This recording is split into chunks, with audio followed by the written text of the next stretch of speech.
Welcome to Disney A, the Canadian-themed Disney travel podcast. We're your hosts. I'm Brandon. And I'm Krysta. Hi, Krysta. Hey, Brandon. We're on a podcast. Yes.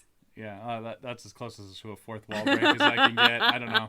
Doesn't really work on a podcast. Not so much. We are looking at the computer.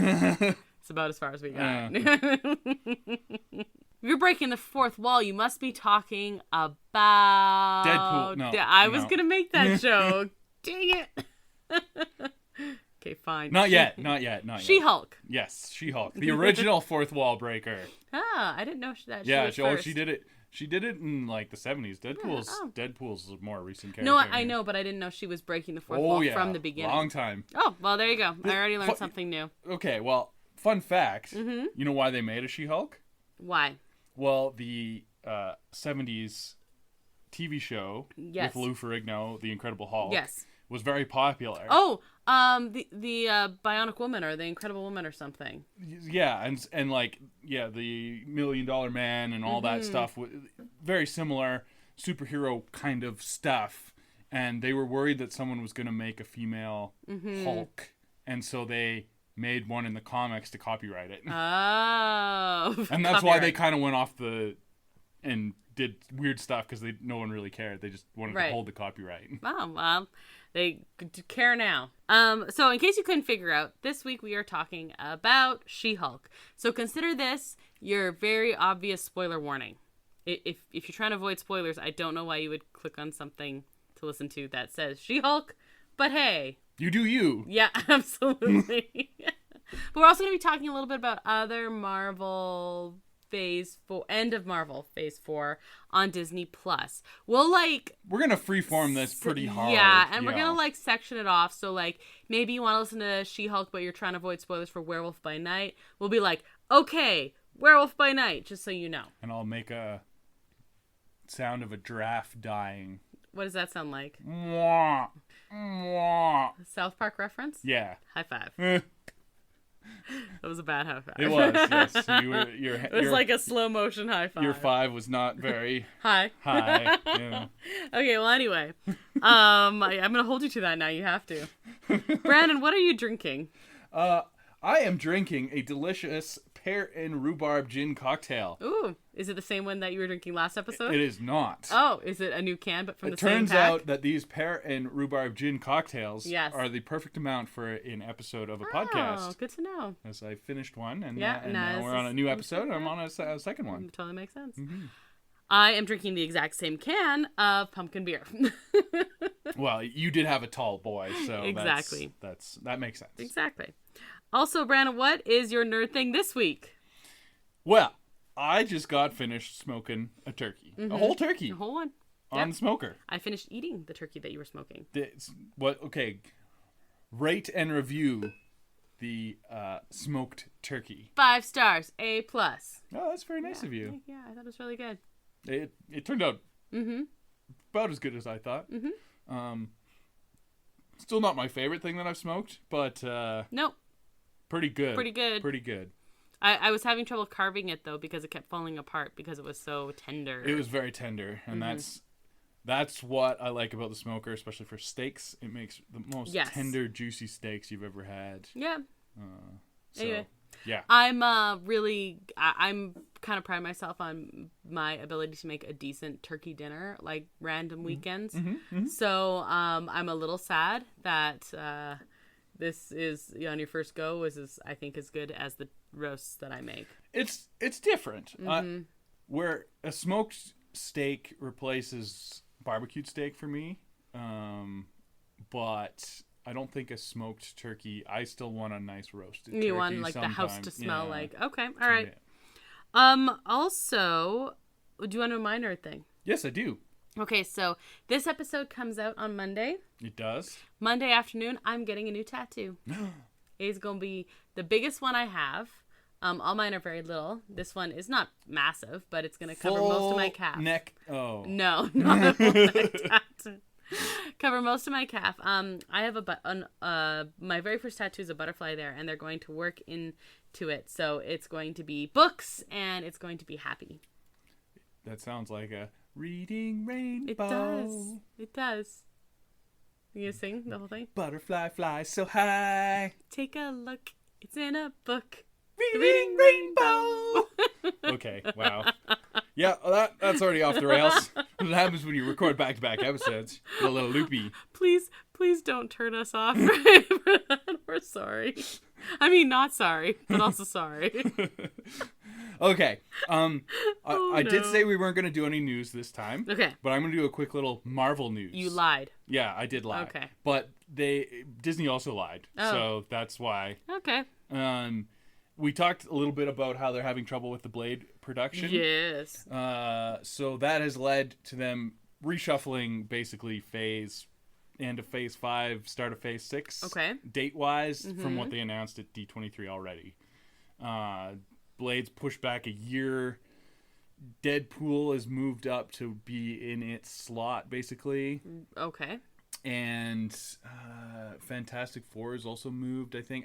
You can look it up in detail. It's getting shuffled. But yeah, all the dates are shuffled already Okay. for those distance ones. Huh. Thanks to Blade. Good job, Blade. Yeah, Blade. Hey, at least we're still getting a Blade. I'm sad it's going to be far away. So far. So far, yeah. Tentatively. They better figure out their you-know-what. Lives. Yeah. Okay. So is that any other news? Anything else to extrapolate on for that? Well, the other thing is, I don't think we mentioned, because we didn't have an episode, Werewolf by Night, which we are going to talk about tonight as well. But Werewolf by Night appeared as a costume character in California Adventure. Oh, that's right. That's cool. And looked pretty cool. Yeah, I haven't seen pictures, but I'm going to right now while we're talking. Yeah, because the costume in the show is practical, so it looked... Which is so cool, by the way. It looked basically spot on for what you saw in the show. That's really cool. And it was, thumbs up from me on that little clip I saw anyway. So my sister and her fiance and my mom are on their way to Disneyland, and I'm going to tell them to go find the werewolf. Yeah, I believe it looked like he was stalking up on top of where where Moon Knight used to be? The Quinjet is, where we saw Moon Knight. Yeah. We also saw Mr. Knight down on the ground. But we did, yeah. He was kind of like hanging out there. But having an evening character up there skulking around is actually pretty cool. It is. It works really well. I totally agree. Okay, so let's head to the main topic then. Disney Plus and chill. Okay, so do we want to talk She-Hulk first, or do we want to talk other stuff first? Yeah, let's go into She-Hulk. That's going to be the bulk of the episode. But before we do that, I just want to add that I just looked up the picture of the werewolf at Disneyland, and it looks amazing. So if you're anywhere near there, you should go check out the werewolf from Werewolf by Night, which is at Disney. Okay. She-Hulk. What did you think? So this... I thought Loki was going to be the weirdest show that they would ever do. Not so much? I was wrong. Yeah, okay. Yeah. No, I actually really, really liked it. I can understand how some people might not appreciate the ending. Yeah, I can too. I think it's tough because... So just before we talk details here, when they do something weird, my biggest thing is, like, I wish they would have just went for it. But here they went for it, and I'm like, I liked it, but they really went for it. Yeah. And I think some people might not. They also definitely restructured the show on the fly, apparently. Like, had some plot points out of order and, like, redid episode order and things like that. And I think you can tell a little bit. But overall, I really, really liked this show. I did too. It was a lot of fun. Every week I was sad when it was over, and I think that just means it's good. That's fair. Some of the episodes did feel like quite short, I guess, is the one thing. Do you want... This show got some backlash. Do you want to talk about that right away? Well, let's just kind of give a brief overview of what She-Hulk is and was, and then we can talk a little bit about that on the way. Sure, sounds good. Okay, so this show is kind of like an origin story. Yes. The first episode, like full on origin story. You find out how She-Hulk gets her powers. She's Bruce Banner's cousin, by the way. Yes. Jennifer Walters is her name in the show. And they're in a car, like they're driving together to go on vacation or something, and they get in a car accident, and a little bit of his blood gets into her, and she hulks out. So apparently in the comic it was like not purposeful to like give her powers, but she had to undergo a blood transfusion or something. Yeah. Whereas here it was just an accident, and he's right away like, get away from me. Mm-hmm. He knows his blood, serious business. But at that point it's already too late. It's too late, yeah. She's full on Hulk now. Yeah. And that whole first episode is kind of like her learning how to be a Hulk, but she's actually pretty good at it. Mm-hmm. Yeah. It's like she does immediately what took him years to figure out. Mm-hmm. And this is interesting because she doesn't really have, like, the Hulk. Like, Bruce Banner's Hulk is a completely different personality. Like, he has two personalities inside of him, and she does not. Like, she does not... Right now he's Smart Hulk. Yeah. And she is basically the equivalent of that, where she has her Hulk powers, but is completely cognizant of what's going on. Mm-hmm. And so there's some theories as to why this is. She's just a different character, first of all. But she's not directly, like, he got the direct blast of gamma. Yeah. Whereas it's, like, been filtered through him to get to her is, like, the most... And there's some off-screen theories as well where he had, like, traumatic childhood upbringing and stuff that would lead to having, like, multiple identities. Where their things were repressed more. Yeah. She kind of talks about in the show, in that first episode, he's kind of training her. He's like, you have to understand that, like, you can get angry or you have to be able to hold it in. And she said, I'm a woman. I literally do that every day. Like, I know how to deal with this because this is just how I do this. And this is one of those things that made people mad. Yeah. But ironic. It's true. It is true. It's funny because, like, in the workplace or whatever, like, she's a lawyer. Yeah. And women are always on guard of their emotions because they're worried about being seen as emotional. Well, and so that is what she says. Yeah. She says, I'm always, because I can, by the tone of my voice, somebody might say that I'm, emotional, or she says, or they can, laugh or not take me seriously, or I can, like, get killed randomly. Like, that is just a common reality.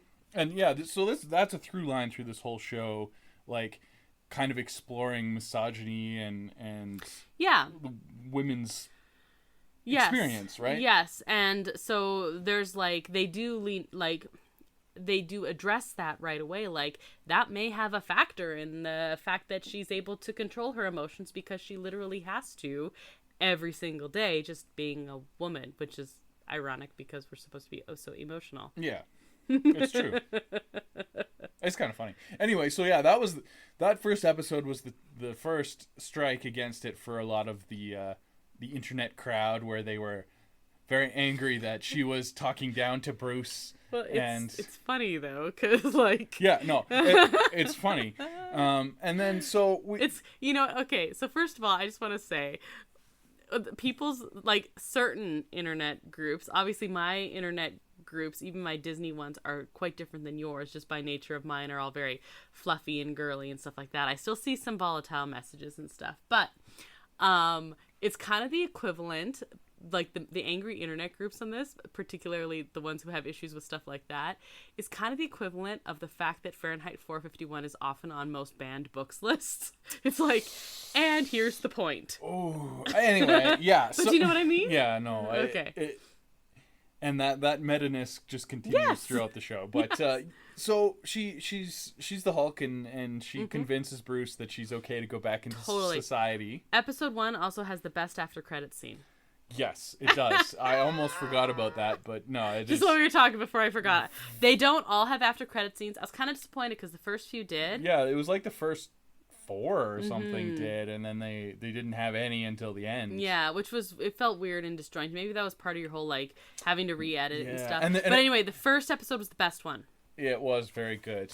So just watch and that. It was like, it's what after credits scenes should be, kind of like just a throwaway fun thing. Super fun. They don't all have to be setting up Phase 17. No. Or whatever. Although those are fun too, but like these are great. The other really good one was the one with Wong.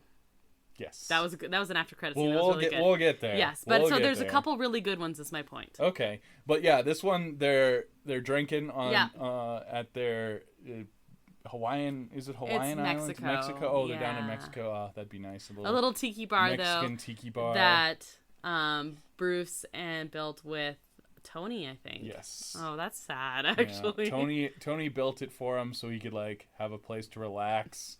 Probably after he punched him in the face with Veronica. I mean, that makes sense. But yeah, so they're sitting there drinking, and they have a higher tolerance, so they have a lot of booze down, and Jen is acting very, very drunk. Yeah. Very, very drunk. Very. And she's prying into Bruce's history with the Avengers. And particularly. And she has a theory that poor Captain Rogers went into the ice 70 years ago and then never had time to ever have sex. So he remained a virgin forever. Yeah. And poor Bruce is just listening to her like... And she's very upset about this. Yeah. Here's America's hero. Badass. It's very funny. And he's just like, oh my goodness, this is my friend, you need to stop. And so then they have this conversation, and you should just watch it. Yeah, you just really we can't do it justice, but it's very funny. Okay, so then the story continues. And she basically goes back to her life as a lawyer. Yes, but that doesn't last very long. So it turns out you can't have superpowers and live a normal life is kind of because the problem. It's interesting because her client that she's working on when we are first introduced to her, part of her whole premise is like, if you have not great power comes great responsibility, but that is literally her closing argument. And in the middle of that, we meet one of the villains of this, Titania. Crashes through the courtroom. There's been some, not sure as to why, there's been some like questions. Never really explained. She said that she was accidentally on her way somewhere else, and like, yeah, but it was never really explained. Basically, the gist I get out of it is, well, she's set up as like a Kardashian style influencer, Instagram model who happens to have superpowers. Who happens to have some sort of random superpowers, and that's not really gone into how she got her superpowers or whatever. And yeah, she crashes through the courtroom and is going crazy, and She-Hulk has to stop her. Yeah. And so then everyone sees that she's She-Hulk. Well, and that's the thing, is she's like giving this argument, and then she needs to step up and do the same thing, but by doing so she loses her job. Everyone's like, you're wonderful, thank you so much for saving me, by the way, you're fired. Yeah. So she gets hired to head up a new division, at a new law division, a very specific... It's a law firm that's creating a new division. Okay, that's how it is. Yeah. Okay. And it is focusing on superheroes. They say, like, since everyone knows about this now, there's so many random ones all over the place. And, hey, sometimes there are legal considerations with this. Now, we don't need to go into, like, the plot of every episode, but just as the overall, she gets hired to head this up, but they want to hire her as She-Hulk. And they want someone for the billboard is what they want. Exactly. They do not want her as Jennifer Walters. So part of her whole story is kind of like figuring out how... The same way Bruce did, but they're separate entities. She's like trying to be both at the same time. And this is interesting because as a woman, that's like a big thing, is you're supposed to be, quote unquote, supposed to be both awesome career lady and also like nurturing at home lady, and like there's a lot of metaphor going really on for sure. exist at the same time. Whereas she's like, I worked really hard for my law degree. I'm still paying off student loans. I want to be a lawyer. She's very passionate about that. But also, I like if someone is doing something wrong. Very passionate about being a lawyer, because even at the end, we see in her childhood bedroom, she has Legally Blonde and Aaron Brockovich posters. Like, she wanted to be a lawyer when she was a kid, basically. Exactly. So yeah, very important to her. Okay, so she takes this, and then we meet some like random clients she has. She gets Abomination from the first Hulk movie out on parole. Yeah, that's her first big one. And one of my favorite lines in the whole thing, she calls Bruce to make sure it's okay with him that she takes the case. And he says, no, like, that's so long ago. It's a completely different person then. Which should have been our first clue that this was going to be very meta. It fits very well in the show. It's a different actor. Yeah, yes. Referring so to the fact that Edward Norton played Hulk Yes. in that first movie. Mm-hmm. So, so we have Abomination.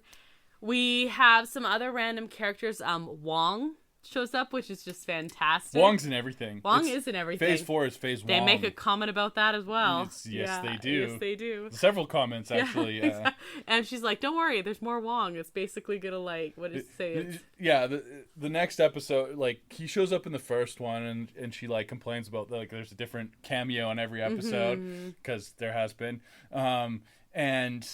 And then the second episode, he's like, okay, well, we're gonna get some more Wong in this episode. And it's basically like Twitter armor for the next for the next week. Next week, and it's kind of true. Yeah, like, everybody loves Wong. Wong. It's like, Wong's awesome. Yeah. So, and Wong comes in, is totally awesome, as per always. We also, my new favorite character with Wong. Wong has a friend. Wong comes packing a friend. Well, unwillingly. Yeah, he's not too happy about it at No. first, but So there's a like party girl, a woo girl.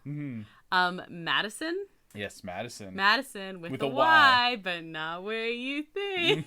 There you go. Yes, and this character should be annoying as all heck, and I should not like her at all. But I don't know. They made it work somehow. She just did such an awesome job, and putting her with Wong of all people just makes sense. So they have my second favorite after credits scene. Yes, they're watching The Sopranos together. Yeah, exactly.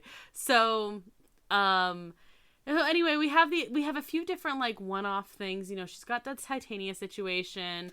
Speaking of, the reason Wong comes back is because there's a magician who stole a sling ring. But I feel really bad for magicians in the MCU. Like, yeah, there's real, actual magic. There's real magic. Yeah. Like, they're basically out of a job. So and yeah, that's kind of sad. Yeah, well, that was what he was doing. Yeah. So there's that. She has to. The other part of this is she's kind of struggling, like, with finding dates. Like, she's a single woman in her 30s, and so she goes on some, I think they're Tinder dates, basically. Yeah, it's a Tinder-esque app, not named Tinder, but yeah, she's trying to go out on dates, but she's also like kind of well known now because she's she starts going out as Jennifer Walters, and it's like really bad, terrible, and. So she decides to make a profile. Because this does take place in LA, which has a pretty notoriously bad dating scene in general. Probably not if you look like her, but that's beside the point. What did the one say as he was leaving? He gets a phone call, and as he's like leaving, he's like, I don't know, she'd be like a... She's like an LA 6 or she's something. Like, she'd be in a New York 8, but an LA 6 is kind of the... No, I think it was like a Minnesota 8. Oh, yeah, Minnesota 8 and something LA like 6, random. yeah. But like... I was like, oh my God. And no. Yeah, no. And no. So then she decides instead she's going to make a profile as She-Hulk. So then she goes on some dates as She-Hulk. One of whom they hit off. They gets a lot more matches as She-Hulk is but the gist. The other thing is they're still not great for the most part. One is... like super egotistical and is like, well, I can bench almost as much as you and I'm not a superhero, and one is just like outright creepy, who talks about her as a specimen and like, do you know what can pierce your skin, and like it's just very creepy, super creepy. And I think it speaks Todd. I believe his name was Todd. Yes. It speaks to it because right away we were watching some like coverage of this, and people are all like, oh yeah, he's super super creepy. And just after the first episode, and the guys, every man was like, he's gonna be a villain, and all the women were like, no, he's just a creepy guy. Like, that's just like reality. And he did end up kind of being a villain, but just by being a creepy guy. Yeah. So we were both right.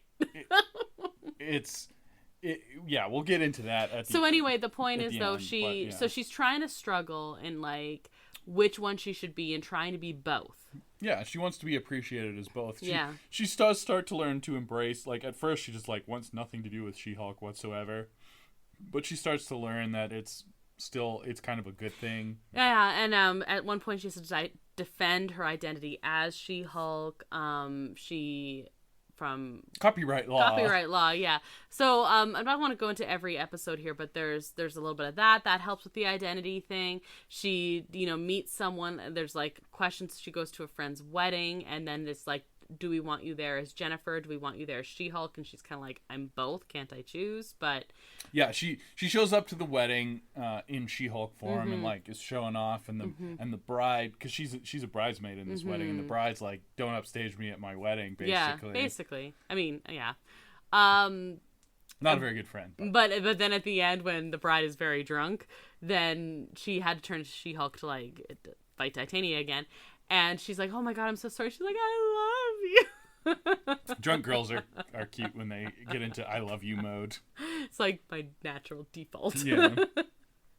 So anyway, there's still like those questions of identity. She's basically struggling with identity and like having power as a woman, which is a pretty universal subject matter. So true. There's also the dating.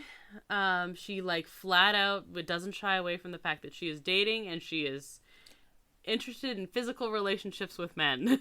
Oh yes. Both She-Hulk smash. Yes. Wow. Both as She-Hulk though, but also as Jennifer Walters. And then we find out there is like a thoroughfare, I was gonna say, I guess, but a through line. Thank you. I was trying to combine those two together. It did not work. Line through. A line through. Okay. Yeah. Anyway, where there are questions about the Illuminati, which does exist in the comics. Intelligentsia. The Illuminati was the movie. Dimension, Yes, that's right. The Intelligentsia. So tell me about that. So in the comics, they're kind of like a supervillain group, and I don't know a ton about them, but they're a supervillain group, and they do things, but they've redone them in this series as basically internet trolls. Yep. And with like a dark web kind of presence. Dark web and like, but there's like death threats, but it's so meta it hurts, because they basically took things that were being said about the show and like turned them into the villain. Yeah. And it's so fascinating to me. Yeah. And yeah. I really liked it. I mean, I liked it because it was commenting on it, and like I like anything that's meta, and of course women's issues are very near and dear to my heart. Oh, why? Yeah. Yeah, weird, hey?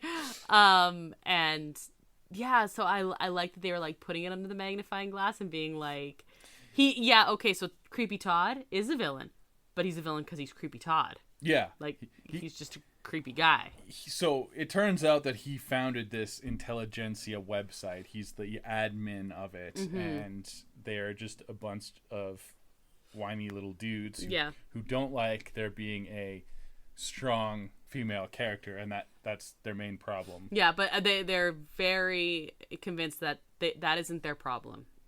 That is, they just don't like her. Like, she just is terrible. And they do things like they try to steal her blood. Yes, they do. They shame her for being like sexually active on literally a public screen. Yeah, there's a revenge porn aspect. There's all sorts of women's issues in this, like very scary stuff for women that happens in real life. Yeah. And some guys like try and jump her after, and she's like really scared to be with him. It's like, oh wait. Oh yeah. And punches them. Yes. Yeah. So that's awesome. It's awesome and like concerning, but I like the tone they took with it. Okay, we'll come back to the Intelligentsia for the big finale. Okay. But let's get to what everybody came for. Is it Matt Murdock? Yeah. I was gonna say, is it Amelia? Because I would just like to point out that one of the original cast members from Hamilton is on this show. She is, yeah. Okay, now we can do Matt Murdock. Yeah. Which is also what She-Hulk said. Yes, she did. Yes, she did. No, they did spoil this in the previews that Daredevil was going to be appearing in the show. But and they made everybody wait. There was a tiny teaser in one of the episodes, basically a post-credit scene where you saw his helmet being constructed. Right. And then he actually does not appear till the second to last episode. But what an episode. It was so good. And like so good. Did him justice without him stealing the show completely. And he's there as both Daredevil and Matt Murdock. Yes, he does some lawyer stuff. Yep. He does some butt kicking stuff. Yep. And he's different than on the Netflix series, but not completely. Like yeah, he's not as dark, but he got his great hallway fight scene. There was a hallway fight scene, and he's not as brooding, but I think he's just like more mature now. He's gone through that dark period, and he can smile once in a while. Now he stopped writing his angsty poetry and now like gets up and goes to work. he's not racked with as much Catholic guilt, right? As much he does make comments about that actually. he's still gonna have to go home and do some confess. Yeah he still got some Hail Marys to say. He and Jennifer, I was like, do they first hit it off as Matt Murdock and Jennifer? Did they hit it off as She-Hulk and Daredevil? No. They go to the Legalese bar. Oh, yes, and they're yes. drinking together. Yeah, because they faced off in court together. He buys her an appletini with a cherry. Yeah, red and green together in a drink. Nice, I like it. And there is chemistry, very strong sexual attention. Chemistry. Very strong. And then they go and beat up some goons. Yeah. Or are they henchmen? No, they're goons. No, they're goons. Yeah. There was a question about that. Hey, we just had an episode about henchmen. Yeah. They're henchmen, the ones we talked about. Yes. Because there's a difference. Yeah, henchmen believe in the cause, and goons are just there for the paycheck. Exactly. Is what Matt Murdock says, and that makes sense to me. Tracksuit Mafia, goons. Pretty sure. Most of them. Most of them. I think some of the higher up ones believe. The higher ones are henchmen. So you had layers in the Tracksuit Mafia for sure. Yeah. So they're ones that stuck out to me like that. Anyway, yeah, he was great. That was a great episode. Perfect. I loved everything about it. Very excellent penultimate episode. Yes. I quite had enjoyed it. Had a super upsetting ending. That was the revenge porn. Right. So that's it was slightly longer than the other episodes, and it kind of had like a little coda where she goes to an awards show and the intelligentsia comes back and hacks the system and puts up a sex tape of her. Yeah, taken against her knowledge. Yeah. Even if it was with her knowledge, it doesn't matter. Oh, 100%. You can't. But it's like she was so like shocked in every way. I mean, like she didn't even know this thing existed. And so she Hulk rages. Oh yeah. With everyone around. She doesn't actually hurt anybody. No, she breaks the TV. Yeah, she breaks the TV. Where it's showing stuff of her. That's probably what I would want to do too. Me too. Anyway, but of course she gets attacked by the DODC and put into prison. And that sets up the final episode. Right. When we get to the final episode here, I want to make one comment about, we talked about Madison with a Y. And Wong, and how they should be the besties ever, and I will watch a show of just them. But there's another. They should do like Wong and Madison commentary track for Disney Plus shows. Yes, that'd be great. That'd be amazing. Okay, have that.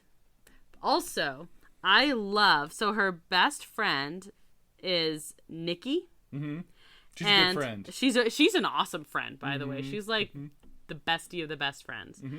But there's a guy they work with named Pug, who is amazing, and I like their dynamic together.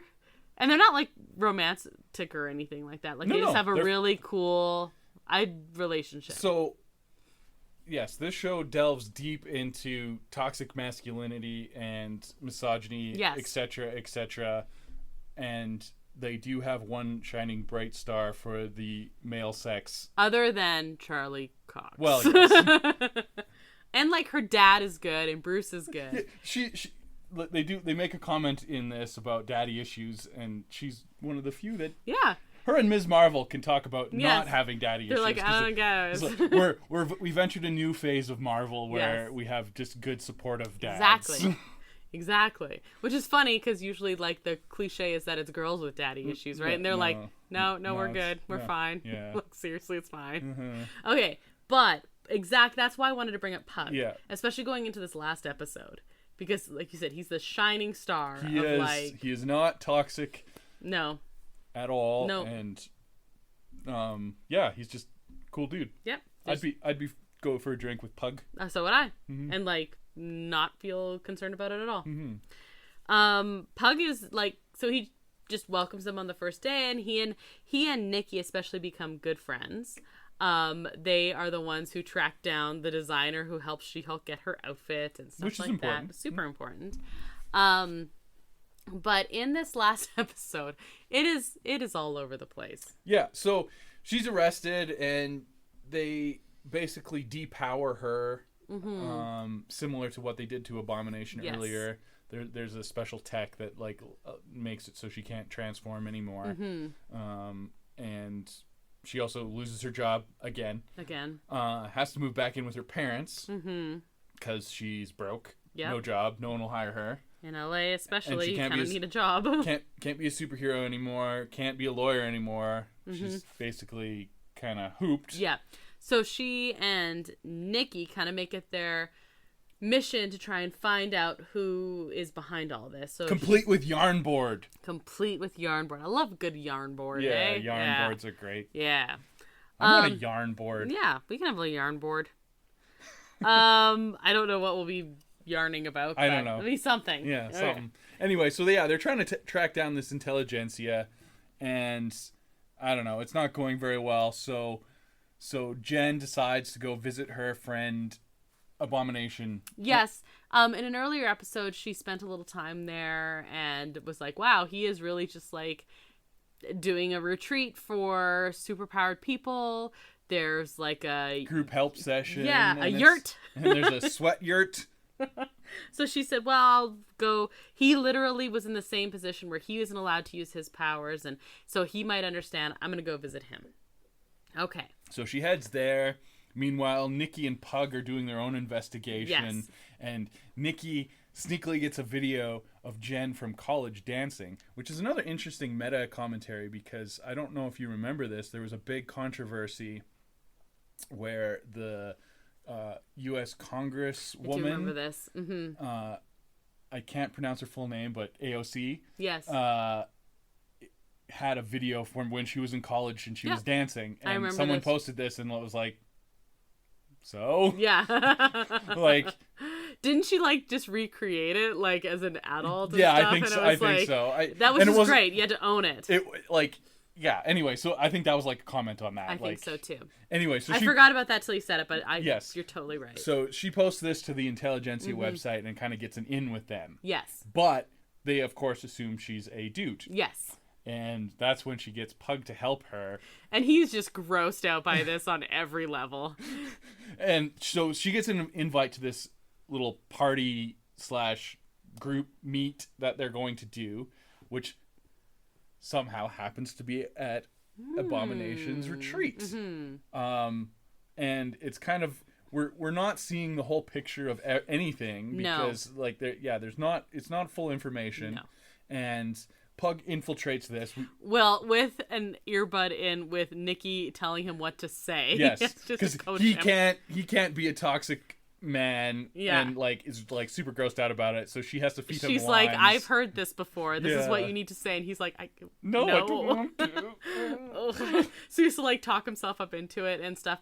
And we get a lot of great lines from these Intelligentsia guys whining about like Lady Thor and stuff like that. It's very funny. Like, she didn't deserve the powers, should go to the people who deserve it or something. Just garbage stuff. Like, so funny. But and I like, and my favorite one that Nikki did was like, anytime there's a lull, just be like, females. I was like, oh my god. And he's like, I'm not gonna do that. He's like, but so that's going on. Yeah. So and Jen kind of wanders into this meetup as Looking for Abomination. yes, and he is transformed and is giving a speech at this thing. So you're like, oh my god, he's actually a villain again. He's right involved in this stuff. He's trying to bring down She-Hulk. Yeah, and Nope. well, it kind of goes like full on CG Gong Show Marvel third act style. So she opens the door and is like, "What the heck?" And he says, "Oh, hi." But his speech he's giving is all like, "Follow your dreams." He's very and generic. Reach success. And Very generic life coach stuff, which is Right. because that's his kind of like side hustle now. right, he's doing it as Abomination, and so that's also against his Yeah, it's parole. Anyway, so that happens, and Todd. Todd, thank you. I was like the creepy guy. Creepy Todd. Creepy Todd. Creepy Todd is like, hey, this is perfect. Just so you know, this guy that you were dating, I paid him to steal your blood. And I'm going to inject it into myself. Because I deserve the powers. I had to work for them. You didn't. You were just given them, and that's not fair. And so then he becomes another Hulk. And Right. he lunges at Jen, but Abomination protects her. Right. And then in comes Titania smashing through the wall. Because why not? Because why not? And then Through the ceiling. Bruce. Bruce comes, because why not? Because why not? And then They're all fighting, and then she's like, wait, what's going on? this doesn't make any sense. And yeah, so we get the ultimate fourth wall break because she like just pauses the action. And then it goes to the Disney Plus screen. Disney Plus screen. Yeah, and you're like, for a second, did I bump a button? Is it? Nope. No. Because she's still talking. She's still talking, and she busts out of her little Square. little square on the Disney Plus UI, and busts into Marvel Assembled. Yes. Which is great because that's the behind the scenes making Yeah. of shows, and so she's in our universe now. Right. Exactly. Super smart. Super meta. She goes and she's wandering the actual like Disney studios. campus. Yeah. And goes into the writer's room. And so you see some of the writers of the show and The actual writers, like yeah. executive producer, and all that. And she like argues with them. Is like, this is really dumb. This doesn't make any sense. These storylines don't line up. This doesn't make sense for plot. This doesn't make sense for character. Like, what the heck are you doing? And they say, It's Kevin. this is what Kevin wants. And we're all like, is Kevin Feige going to show up in this episode? So she said, well, then I'm going to go talk to Kevin. And they all laugh. One's like, I would die for Kevin. And it's really funny, this like hero worship of Kevin. Yeah. And which again is like so meta. I love it so much. So she's like, I'm just going to go find Kevin. So she goes to, like, it doesn't show where she's going exactly, but it's another building. It's the Marvel Studios office, and it apparently it's the actual place, and like, And there's a like they ridiculous amount of page of a non-disclosure that they make her sign a non-disclosure, and then but she breaks in and beats up a bunch of security guards in her own little She gets her own hallway scene. This one was reminiscent of a Black Widow fight, actually. I found. I can see that. Yeah. Yep, I can see that. Okay. Anyway, and she breaks into this like secure vault. Yes. And finds Kevin. Yep. And Kevin is not Kevin Feige. No. Kevin is a robot. Kevin's a robot. But he does have his baseball cap. Kevin is Kevin, the robot. His knowledge and entertainment. I'm going to find it here. Something. I don't remember. I'm finding it. The knowledge enhanced visual interconnectivity nexus. Oh, there you go. Nexus is in there. That makes sense. It's basically, it's like AI that he's is like a huge comic book nerd. He's in the room. He's got a bunch of comic books hooked up to his like neural network, and he's running an algorithm, which is another interesting meta commentary, because a big knock against the MCU in general is it's very formulaic. And they're saying it's an algorithm. That I don't know. It's very funny. Mm-hmm. I will say very self-referential. Which I will say that they kind of spoiled the Kevin thing if you had subtitles on. Really? Because in the earlier scene when she's talking to the writers, when it would say like She-Hulk, who's Kevin, and it would be like spelt normally. But if the writer said it, it was spelt with the letters. I don't like that. Yeah, I don't know why they did that. Yeah, just capitalize it, but don't put like the periods after. Yeah, I don't know why they did that because poor choice. Yeah. Anyway, so yeah, but Kevin's cool. He kind of looks like an evil robot, but he doesn't act particularly evil. No, he's just like really into comics, and I thought it was funny because she says, well, you know, this is a big complaint that everyone has, that you have to have this huge scene. He's like, who's everyone? Yeah. Who's saying that? And I will say that Kevin has a little plastic visor thing that looks like his he has a ball cap. Little ball cap. Yeah, it's very cute. It's so good. Very cute. I love Kevin the ball cap wearing robot. But She-Hulk convinces Kevin that this isn't necessary for her show and she should just have a nice little ending. I really enjoy. So she starts and she says like, okay, well, Abomination should just have to like take responsibility for what he's done, which is break the terms of his release. Okay. And so they have this big screen and Kevin's like, okay, well, maybe. And so Zap, he looks like he's not Abomination anymore. Yeah, he's Emil. And then they're like, and Bruce doesn't even make sense here. Like, he was in space. What is he doing here? And oh yes, Bruce was in space, by the way. He's like, well, I kind of want to set up the next thing. Well, you don't need to do that every time. You don't need to do that. Yeah, you don't do that every time. Save it for the movie. Save it. He's like, but we were going to introduce Save It for the movie, she says. And people everywhere went, hey! So he's gone. Titania doesn't even make sense here. She's like, but people love Titania. No, it doesn't make sense. So she's gone. And Todd, why did it have to be a weird blood thing? Can't he just Can't he just be a creepy dude? Yeah, like that's the point and stuff. So he convinces all that, and he's like, well, what else? And she's like, more Daredevil. Yeah, wouldn't mind a little bit more Matt Murdock. So he shows up in there, and then she says, okay, now tell us about the X-Men. And then she looks at the camera with the thumbs up and grins. So yeah, our first... And he's like, no. He's like, absolutely not. No, yeah, so our first mention of the X-Men in the MCU is She-Hulk trying to ask for the audience. Yeah. And it's like, just she so like good. Is so proud of herself for asking. So she convinces Kevin and she goes back to her show and has a nice little Fast and the Furious family picnic. Yes. Because it's all about family. It's all about family. And Matt Murdock is there. He's staying for a week, and he's fielding all sorts of the inappropriate questions from parents about, like, dating and, like, well, how much money do you make at your job? Kind of thing.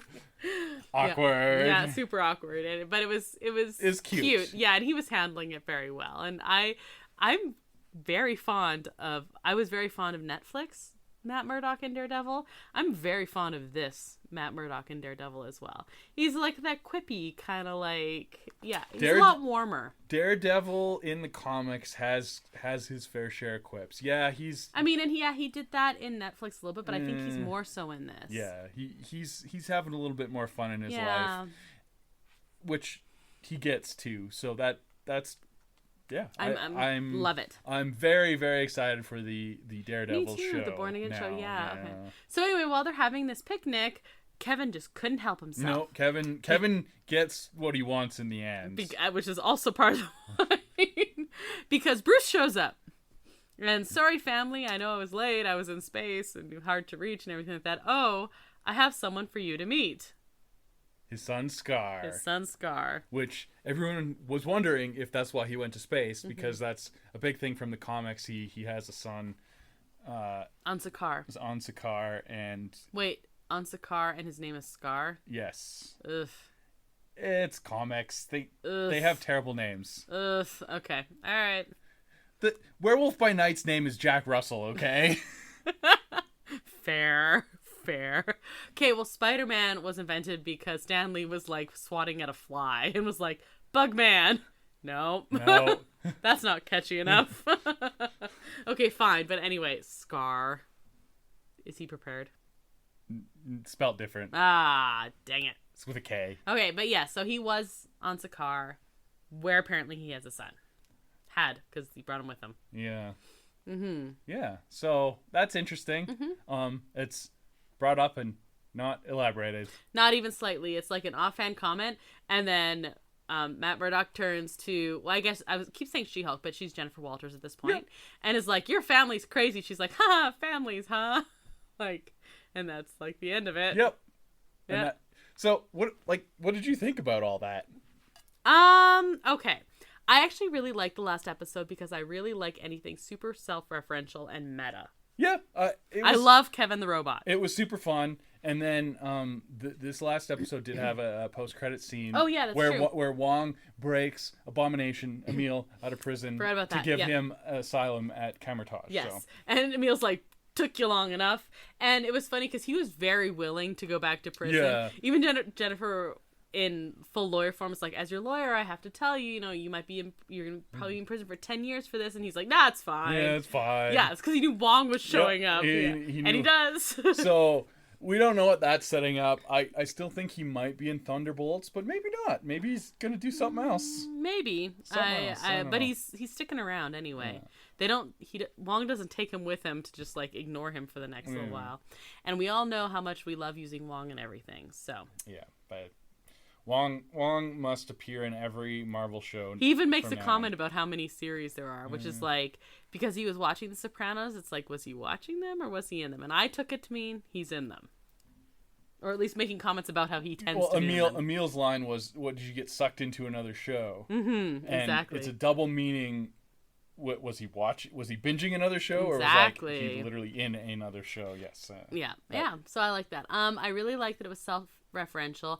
I don't hate that. I feel like in that universe, it makes sense that Kevin was like, "Well, I'm still gonna introduce Scar, but I'll give it to you that like it's not gonna be a big deal."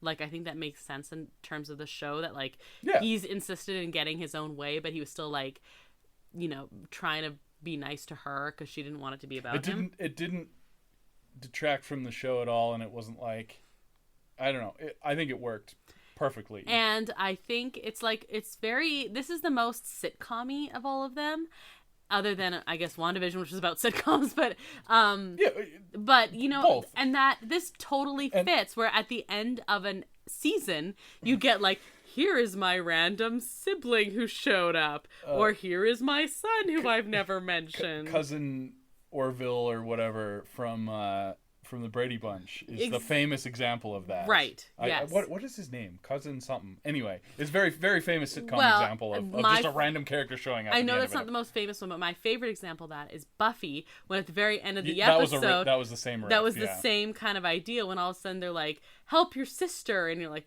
what sister? And it's like, Mom. Yeah. And exactly the same. Same reference, yes. It felt right tonally. And I'm very glad you brought up WandaVision, because you made a very good point about this being sitcom-y and obviously kind of weird. Yes. This ends Phase 4 of our first phase with Disney Plus shows. That's true.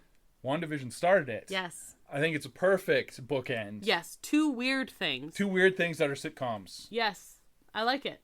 Yeah. Perfect. And that they were, in these more than any other, I feel like they were really using the medium of, like, it wasn't, hey, we have a movie or a really long movie we're breaking up. It's like, we are using the medium of a weekly show as part of the storytelling. Yep. And I absolutely agree. These were great bookends. Anything you want to add about She-Hulk before we end up talking about this quite a bit longer? So I'm going to, I think we'll just leave it at She-Hulk. Mm-hmm. You did like it, though. Yes, I did like it. I like having Disney Plus shows doing like a deep, like a 1,000-foot view on having a Phase 4 with Disney Plus shows. I like having these to look forward to rather than just one movie every few months. Yeah. It might be a lot of content for someone to keep up with if they're not like as into it as I am. So I can see that, how they balance how important watching these shows is versus they still want to have standalone movies.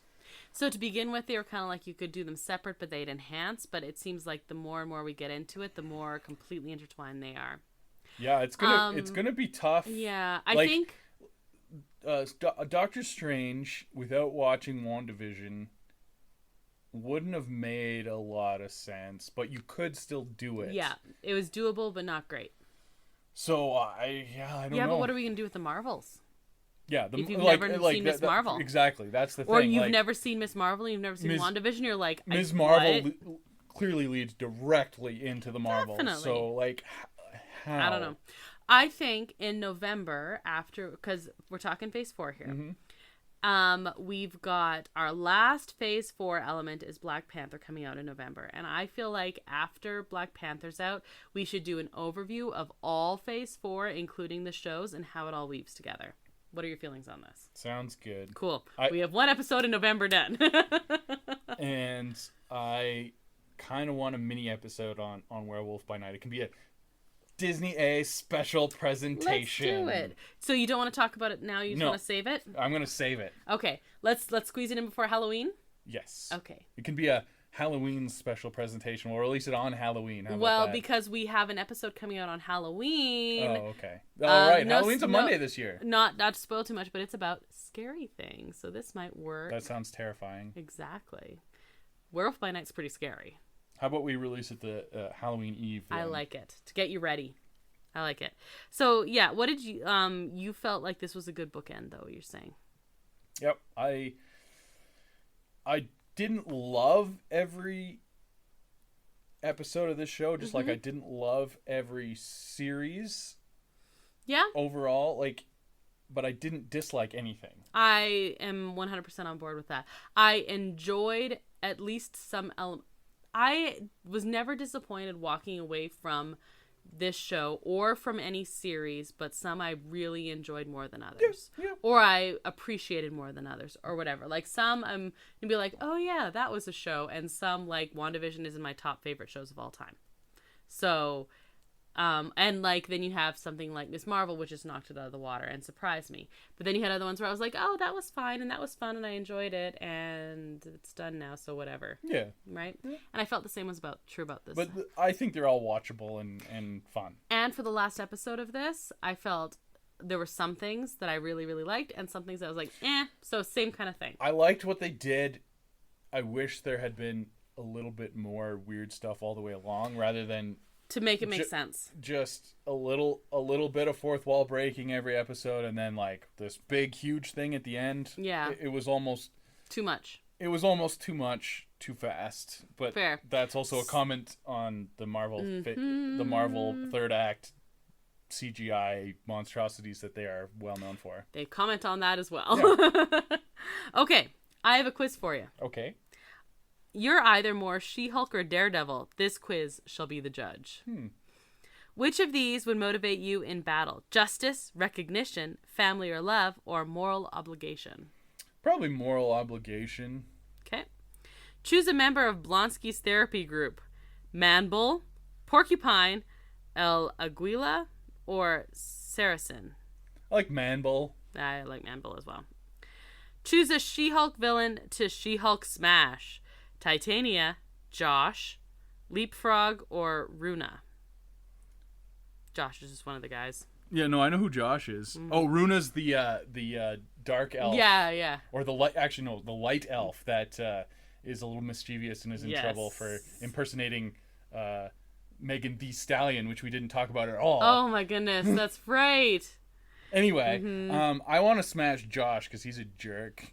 Such a jerk. And not in a good smash, a bad smash. Yeah. Not occasionally Matt Murdock. Yeah. Smash, like, throw him through the wall. Punchy wall smash. Yeah, he, like, angered me more than anyone else. I mean, Todd, obviously, would be the most punchy face one. No, I think Josh, because Todd was wearing a bright neon sign saying, I'm majorly creepy. Fair. Josh was duplicitous, and that is so much worse. Yeah. And more realistic. Exactly. Choose a character from the Defenders stories to team up with. Jessica Jones, Luke Cage, Iron Fist, or Elektra. If you say Iron Fist, I'm hitting you. Jessica Jones. That is the correct answer, although I would have forgiven Luke Cage. I will drink with Jessica Jones and then probably die because she's good. She's really good at drinking. Yes. Really good at drinking. Choose a color: green, yellow, red, or purple.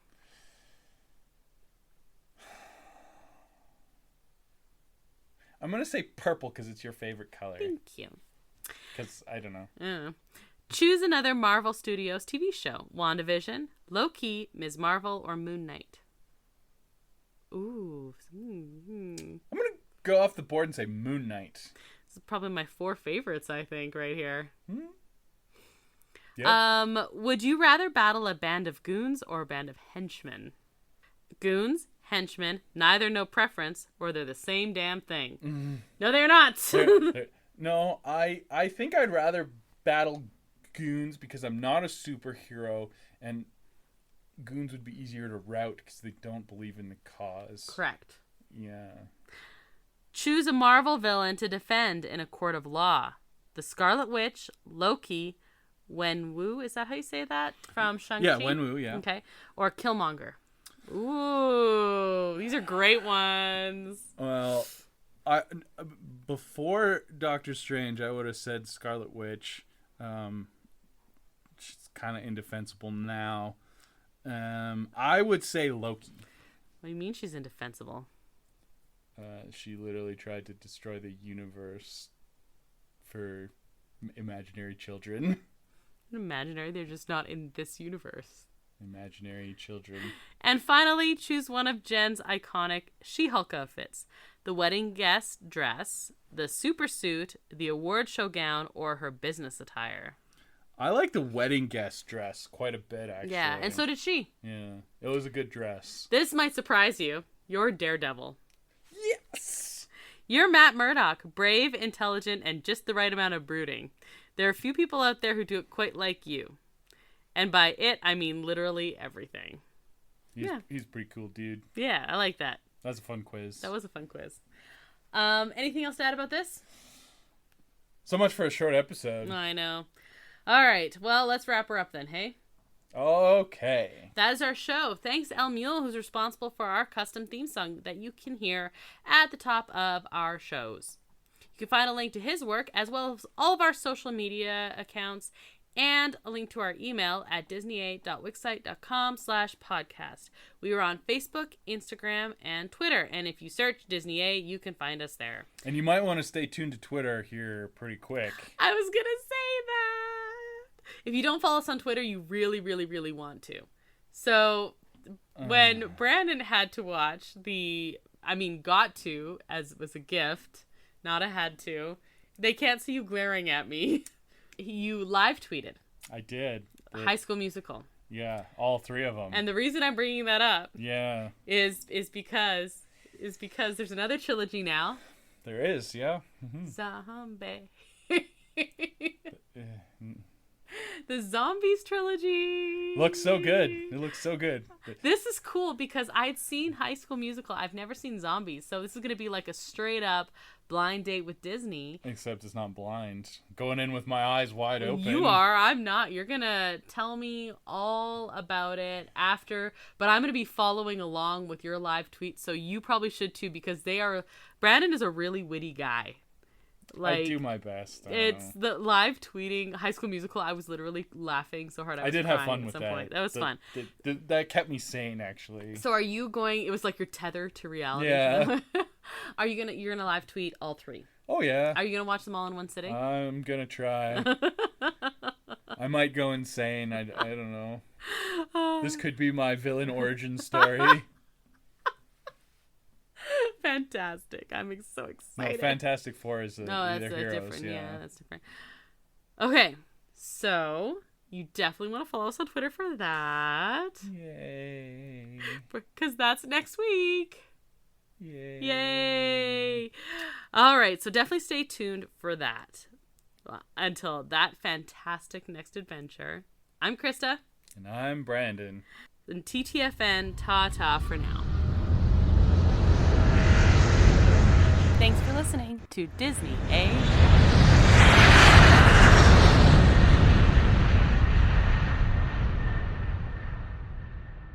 Butterfly flies so high. Take a look. It's in a book. Reading Rainbow. Okay, wow.